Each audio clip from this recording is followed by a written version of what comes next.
안녕하세요. 제가 지난번에 좀 보니까 설교 중에 영상이 끊어지기도 하고 그래서 설교 영상을 좀 녹화했습니다.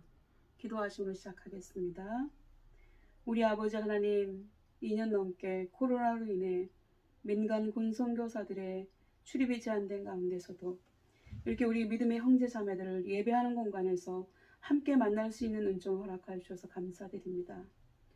우리는 수십 년 동안 교회 나가면 복받고 잘 된다고 하는 부흥신앙 속에서 살아왔습니다. 그러나 지금의 우리의 현실은 교회 다니는 것을 표시내었다가는 잘 되기는커녕 우리의 모든 것이 흔들리는 상황에 놓여져 있습니다. 우리가 이러한 때에 예수 그리스도의 고난을 깊이 묵상하며 우리의 신앙이 어떠한 환난과 역경 속에서도 우리의 구주를 예수님으로 믿고 있는지를 다시 한번 점검하며 기쁨과 감사함으로 담대하게 예수 그리스도를 나의 구주라고 고백하며 승리하는 저희 모두가 되길 수 있도록 도와주옵소서. 이 시간도 우리가 하나님 말씀 듣기를 원합니다. 하나님께서 우리 가운데 찾아와 주셔서 직접 말씀하여 주옵시며 이 예배에 성령님의 임재하심이 함께하여 주옵소서. 감사드리고 예수님의 이름으로 간절히 기도드리옵나이다. 아멘. 오늘 오포병여당 MCF 기도회에 참여하신 여러분을 주님의 이름으로 환영합니다. 여러분 반갑습니다. 신앙생활에 있어서 바른 교회 생활처럼 중요한 것은 없을 것입니다. 인간 삶의 중심이 되는 조직체가 가정인 것처럼 기독교인으로서 신앙생활의 중심이 되는 조직체는 교회입니다. 그렇기 때문에 온전하고 정상적인 신앙생활은 주님의 몸인 교회를 통해서 이루어지게 됩니다. 따라서 교회를 소중히 여겨야 합니다. 더불어 사랑하며 열심히 교회 생활하기를 힘써야 합니다. 공부를 잘 하려면 학교 생활을 열심히 성실하게 잘해야 하는 것처럼 교회 생활도 열심히 성실하게 잘해야 예수님을 잘 믿을 수 있습니다. 이렇게 교회를 소중히 여기고 사랑하며 열심히 교회 생활을 하며 그리스도인으로서의 긍지를 가지려면 우리는 어떻게 해야 할까요? 오늘 저는 두 가지로 말씀을 드리려고 합니다. 첫 번째, 나 자신이 먼저 나는 크리스천이라고 하는 분명한 정체성을 가져야 합니다. 옛날에 일본의 프로야구 선수로 활약하던 장훈이라고 하는 선수가 프로로 데뷔해서 아주 좋은 성적을 내고 있었을 때 일본 선수들과 관중들은 그가 일본으로 기여하지 않은 한국 사람이라는 것을 못마땅하게 생각하고 있었습니다. 그러던 어느 날 그가 타석에 들어섰을 때 관중들이 한 목소리로 조센진 가라, 조센진 가라를 이언호하였습니다.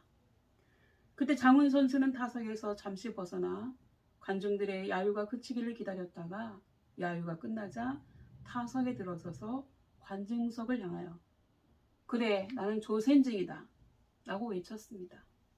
그리고는 일본 선수가 던지는 공을 받아쳤는데 그 공이 홈런이 되었습니다. 이 얼마나 통쾌한 일입니까?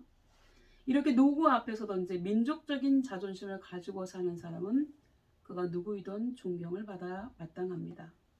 독일 사람들이 유태인들을 멸시하기 위해서 가슴에 노란 별을 붙이고 다니게 하였을 때에도 유태인들은 모두 그 별을 달고 다녔다고 합니다.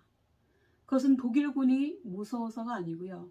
자신이 유태인이라고 하는 것을 자랑스럽게 여겼기 때문이었습니다. 부모들은 아이들의 옷에 노란 별을 달아주면서 너희가 자랑스러운 유태인이라고 하는 사실을 잊지 말거라 라고 당부하였다고 합니다. 그리고 그것이 유태인이 나라 없이 2000년을 살았음에도 불구하고 민족을 잃어버리지 않고 나라를 다시 세울 수 있었던 원동력이 되었던 것입니다.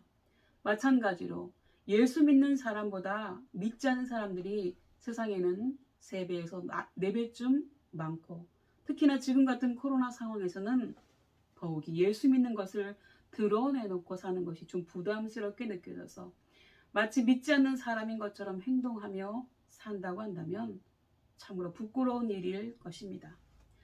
크리스천이 사회생활을 하면서 또는 군생활을 하면서 제일 먼저 해야 할 일 중에 하나는 자신이 크리스천임을 모든 사람에게 알리는 일입니다. 기회가 있으면 말로 밝히든지 아니면 식사할 때 기도를 하고 식사를 한다든지 해서 자신이 크리스천임을 밝힐 수 있는 기회는 얼마든지 있습니다. 유대인들이 가슴에 단 노란 별을 자랑스럽게 여기고 달고 다녔던 것처럼 우리도 크리스천임을 자랑스럽게 여길 수 있어야 한다는 것입니다. 예수님께서도 이렇게 말씀하셨습니다. 누구든지 이 음란하고 죄 많은 세대에서 나와 내 말을 부끄러워하면 인자도 아버지의 영광으로 거룩한 천사들과 함께 올 때 그 사람을 부끄러워하리라. 그리고 두 번째로요. 크리스천으로서 긍지를 가지고 살려면 크리스천으로서 양심에 부끄러울 것이 없이 당당하게 처신해야 한다고 하는 사실입니다. 어떤 공무원에게 어느 회사 사장이 잘 봐달라면서 두둑하게 넣은 돈 봉투를 내밀었습니다. 그러자 그 공무원은 다음과 같이 이야기하며 봉투를 거절했다고 하는 것입니다. 충분히 이해합니다. 아마 저라도 그렇게 했을 것입니다. 그러나 저는 예수 믿는 사람입니다. 그렇기 때문에 이 봉투를 받을 수 없습니다. 그 대신 제가 최선을 다해서 일이 잘 되도록 도와드릴 테니까 걱정 마시고 돌아가십시오. 여러분, 이런 공무원이 진정한 크리스천 아닐까요?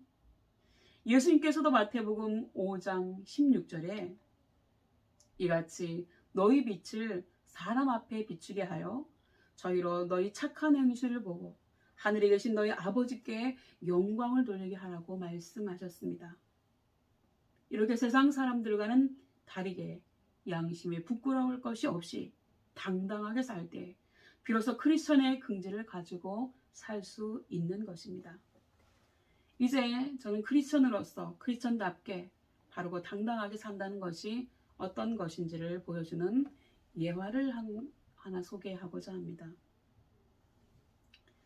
사단장과 육군대학 총장을 지낸 서울 세문안교회 장로님의 신앙간증수기에 이러한 글이 나와 있습니다. 나는 어릴 적 술 때문에 어머님을 괴롭히던 할아버지로 인해서 나는 어른이 되어서도 평생 동안 술을 마시지 않겠다고 하나님께 약속한 일이 있었다. 술에 대한 시련은 육군사관학교에 입교하고 나서부터 줄곧 따라다녔다. 그렇지만 나는 사단장의 자리에 오르기까지 단 한 잔의 술도 입에 대지 않았다. 그런데 어느 날 육사를 졸업하고 부임지로 가기 전에 평소 나를 아껴주었던 훈육대장에게 인사하러 갔더니 먼저 술상을 차려내오면서 자, 이젠 장교가 되었고 어른이 되었으니 사랑구실하려면 술을 배워야 한다면서 술을 권하는 것이 아닌가. 그러나 나는 극구 사양했다. 술잔을 앞에 놓고 들어라. 안 합니다. 딱 한 잔만 받아라. 못합니다. 하며 난 12시부터 밤 12시까지 옥신각신하기를 계속하다가 훈육대장이 말했다. 그래 밤 12시가 넘었으니 오늘 일단 휴전하자. 하룻밤 자면서 잘 생각해봐라. 내일 아침에 다시 시작하자. 그러면서 술상을 보자기로 덮어버렸습니다.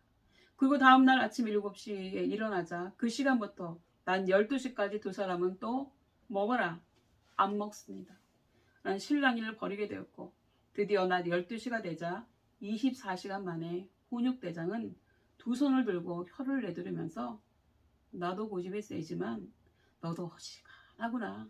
하지만 군대에서 출세하려면 반드시 술을 배워야 한다. 오늘은 내가 너한테 항복했지만 내가 한 가지 제안을 하마. 만약에 내가 소령이 되기까지 술을 마시지 않는다면 내가 너에게 큰절을 하마. 이렇게 훈육대장은 진심에서 우러나오는 말을 하고는 포기했습니다. 그리고 세월이 흘러 내가 소령이 되어 국방대학원에 입교하고 보니 나에게 그렇게 술을 권하던 그분이 국방대학원장으로 와 계셨습니다. 어느 날 축하연을 베풀어 주신다면서 대학원장은 몇몇 동기생들을 데리고 가서 맨 먼저 나에게 술잔을 권하며 빙그레 웃으시면서 어때? 한잔하겠나? 지금껏 한 번도 안 했습니다. 정말 안 했는가? 그러자 옆자리에 앉아있던 동기생이 거들었다. 나의 피리는 정말 술을 안 했습니다. 그 말이 끝나자마자 육군소장인 국방대학원장이 피교육생 앞에서 무릎을 꿇더니 정말 나에게 큰 절을 올리는 것이었다. 분위기가 하도 엄숙해서 만류할 상황이 아니었기 때문에 엉겁결에 나도 맞절을 한 적이 있었다. 또 세월이 흘러 고 박정희 대통령께서 전방시찰을 마치고 춘천지구에서 군단장급 이상 주요 지휘관을 위한 격려의 만찬을 베푼 일이 있었는데 춘천에 있는 2군단 이하의 3개 사단장만 특별히 군단장급 만찬에 함께 참석할 수 있는 기회를 주었다. 그리고 당시 나도 사단장으로 그 만찬 자리에 참석하게 되었다. 나는 사단장으로서 대통령과 군단장들 앞에서 사단 운영 및 재반 활동에 대한 보고를 하자 대통령은 크게 만족해 하시면서 기분이 즐거우셨는지 나에게 수고했다며 나 장군 한잔하자 하시며 술잔을 권하는 것이다. 나는 순간적으로 당황하며 지금 사단장을 위하여 술을 따른 대통령의 술잔을 어떻게 해야 한단 말인가. 대통령의 술잔을 거절하는 것은 국가 원수에 대한 예의가 아닌 것 같고 이 잔을 받자니 하나님과의 약속을 어기는 일이 될 것 같아서 순간적으로 당황하지 않을 수 없었다. 그러나 각오는 이미 되어 있었기에 결단을 내렸다. 대통령 각하, 저는 술을 하지 않습니다. 혹 사이다를 주신다면 감사히 받겠습니다. 그러자 순간 만찬장의 분위기가 싸늘하게 식었다. 마치 폭탄이 터지고 난 후에 엄청난 정적, 바로 그것이었다. 분명한 결의를 드러내 보인 내 말은 필시 대통령의 입장을 매우 난처하게 했으며 그분의 체면을 손상시킬 수도 있는 행동이었다. 또한 대통령도 일순간 충격을 받았는지 얼굴이 상기되었다. 그러자 옆자리에 있던 국방장관께서 황급히 나섰다. 각하, 나 장군은 술 못합니다. 그 술잔을 제가 들겠습니다. 하고 그는 대통령의 손에서 술잔을 받아 단숨에 마셨다. 그날 저녁 많은 선배 장군들이 나에게 경솔했다는 질책과 더불어 용감하다는 격려와 함께 대통령께서 나에 대해서 어떤 관용을 내릴 것인지 아니면 책발할 것인지 하는 것에 대해서 관심이 집중되었다. 그러나 나는 위기를 맞았다는 마음보다는 내게 이러한 신앙의 용기가 있었다는 사실이 놀라울 뿐이었다. 하지만 그것은 내 용기가 아니었고 단순한 신념이나 강한 의지의 힘이 아니라 하나님께서 나와 함께 하신다고 하는 신앙의 힘에서 비롯된 것이었다. 그리고 그 후에 나에 대한 대통령의 배려는 각별해졌다. 박 대통령은 주요한 직책마다 나를 기용했다. 그리고 그 이유는 단 한 가지였다. 나이필 장군은 진정한 신앙인이다. 감히 대통령의 술잔까지 거부할 만큼 진실된 그의 믿음은 어떤 부정부패라도 능히 척결할 것이고 내가 믿고 기대하는 이상으로 국민을 위해서, 국가를 위해서 그의 소임을 다할 것이라고 생각하셨기 때문이다. 여러분 그렇습니다. 하나님은 그분을 전적으로 신뢰하는 사람에게는 어떠한 일이 닥치더라도 합력하여 선을 이루게 하신다고 하셨습니다. 로마서 8장 28절입니다. 하나님의 사랑하는 자, 곧 그의 뜻대로 부르심을 입은 자들에게는 모든 것이 합력하여 선을 이룬다고 하셨고요. 여호와의 눈은 온 땅을 두루 감찰하사 전심으로 자기에게 향하신 자를 위하여 능력을 베푸신다고 하셨고요. 그들이 주를 앙망하고 광채를 내었으니 그들의 얼굴이 영영이 부끄럽지 않다라고 말씀해 주셨습니다. 주님을 사랑하고 주님을 바라보며 주님과의 약속을 신실하게 지키고 전적으로 주님을 신뢰하는 사람에게 주님은 한없는 은총을 베푸시고 그런 사람을 지켜주시는 줄 믿으시기 바랍니다. 우리가 예수님을 믿게 된 것은 교회를 통해서입니다. 우리가 복음을 듣고 구원받은 것도 교회를 통해서입니다. 그러므로 교회는 곧 예수님을 대하는 것처럼 소중히 여기고 사랑하고 자랑스럽게 여겨야 합니다. 왜냐하면 교회는 곧 예수 그리스도의 몸이기 때문에 그렇습니다. 그리고 구원받은 우리는요, 크리스천으로서의 긍지를 가지고 살아야 합니다. 첫 번째는 내가 하나님의 자녀가 되었다고 하는 크리스천으로서의 정체성으로서의 긍지입니다. 그리고 두 번째는 내가 크리스천으로서 부끄러울 것이 없이 당당하게 살아가고 있다고 하는 것에 대한 긍지입니다. 그리고 마지막 세 번째는 나의 삶을 통해 예수님이 증거되고 있다는 것에 대한 긍지입니다. 이런 긍지를 가지고 살아가는 은혜가 우리 모두에게 함께 하시기를 예수님의 이름으로 축원합니다. 기도하시겠습니다. 우리의 생사화복을 주관하시고 우리의 안고 일어섬을 아시는 하나님, 이 시간도 우리 오보병 여단 안에 속한 믿음의 형제 자매들이 한자리에 인터넷으로나마 모여서 예배를 드립니다. 하나님께서 우리의 간절한 마음을 보시고 우리에게 은혜 베푸시며 복 내리어 주옵소서. 마귀에게 속한 이 세상은 언제나 우리를 반가워하지 않았지만 특히나 코로나라고 하는 변수가 생겨서 교회가 주목을 받으면서 이제 어디 가서 예수 믿는다고 함부로 말할 수도 없는 참담한 상황 가운데 그래도 여기 모인 우리 믿음의 형제 자매들은 믿음을 지키기 위해 함께 모여서 기도하오니 하나님께서 우리에게 긍휼과 자비를 베풀어 주옵소서. 그리하여 우리의 열악한 상황에도 불구하고 우리가 하나님의 자녀가 되었다는 크리스천으로서의 긍지를 가지고 세상 앞에 당당하게 나의 삶을 통해서 예수 그리스도를 증거하게 하옵소서. 이 모든 말씀 예수님의 이름으로 간절히 기도드리옵나이다. 아멘.